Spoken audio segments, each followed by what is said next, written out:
just call me Kat. And now that I've done karaoke in front of you, you can call me Kat. Just in court, you can call me Judge Ham. But my name is Kat Ham, and I'm so honored to be here. I actually met Wilson and Esther not too long ago, and I'm pretty good with people, leading people. And my first instinct was, whatever they're going to ask me, I'm just going to always say yes. I wasn't aware of what this event was, but they asked me and I just said yes. I'm a person that says yes to things and to opportunities. So I'm so grateful to be here. I actually feel I don't have any credits to my name to actually speak in front of you, speaking to many of you who come from all different parts of the community. I only really know law and lawyers, so this is an amazing opportunity for me to meet people, so thank you so much for having me. So, when I came to America when I was 9 years old, in 1986, I was clearly instructed by my parents that we were strangers in the land, just the guests of this country.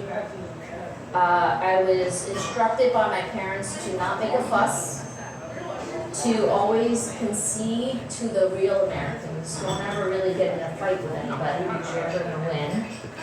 And really to not trust anyone that doesn't look like me. It was only 20 years before that, in 1965, where the Immigration and Nationality Act abolished what they had was a quota system in America, which effectively banned and severely restricted immigration from Asia and Africa.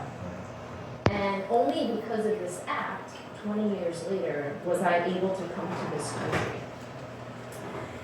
Asian Americans, as you know, endured much pain and suffering. The Los Angeles Chinese Massacre of 1871 was the largest mass lynching in American history. I actually didn't know this. I was never taught this in my high school. There were 19 Chinese immigrants that were killed, 15 of them who were hanged by a mob. In 1889, as you know, the Supreme Court upheld the Chinese Exclusion Act. And in that decision, the Supreme Court Justice Stephen Field, characterized the Chinese Americans as strangers in the land. And hundreds of years later, that sentiment rang true among all of us and amongst me personally when I came here.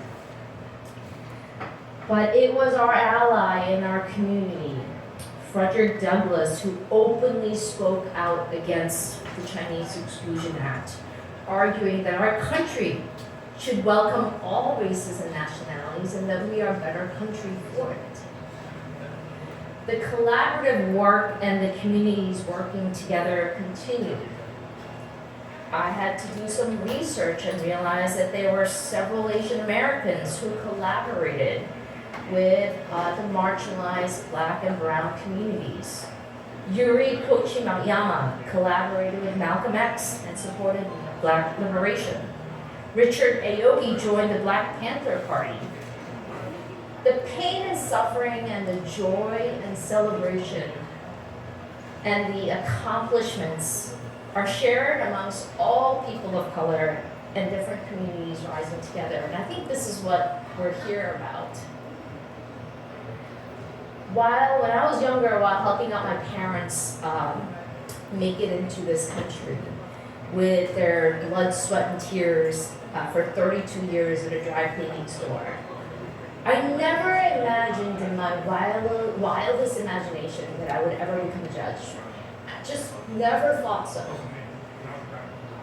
I'm here only because, not because I'm the best and the brightest, I'm only here because many people have paved the way before me, and I recognize that. As a young prosecutor in Brockton District Court, where I started, I appeared before Judge Dick Chen. He was the first Asian American judge who was appointed in the state of Massachusetts in 1980. Judge Chen took an interest in me and planted a seed in me that one day maybe also possibly become a judge. And it was a black judge, Julie Bernard, who incessantly encouraged me throughout my career to apply to become a judge. She's the one who believed in me to apply when I didn't believe in myself at all. I thought I should just be grateful that I was a lawyer. In my legal career, I had a lot of support amongst judges of color, lawyers of color, and many Caucasian as well in my legal career. And now, as one of the few judges of color in Superior Court in the state of Massachusetts, we recognize that we have to pave the way for the future lawyers who are here. And I think that's why we're all here. Whether we're lawyers or from different communities, politics, anywhere in the community, that's why we're here. Communities coming and rising together, and historically, we've only succeeded when we work together and when we rise together. I know personally for myself, that's when I succeeded and I was able to succeed when others rose for me. And I know that you probably have your own individual stories, triumphant stories, where you never could do things alone. You were supported by others.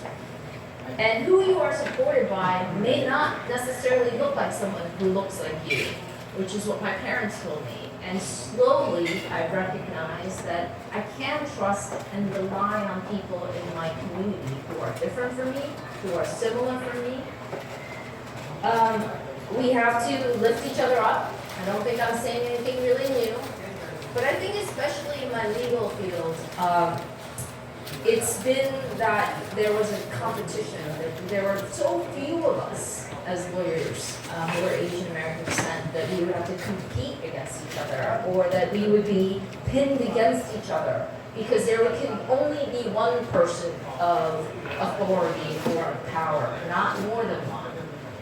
And I'm soon and slowly recognizing that to trust in people who really lift each other up.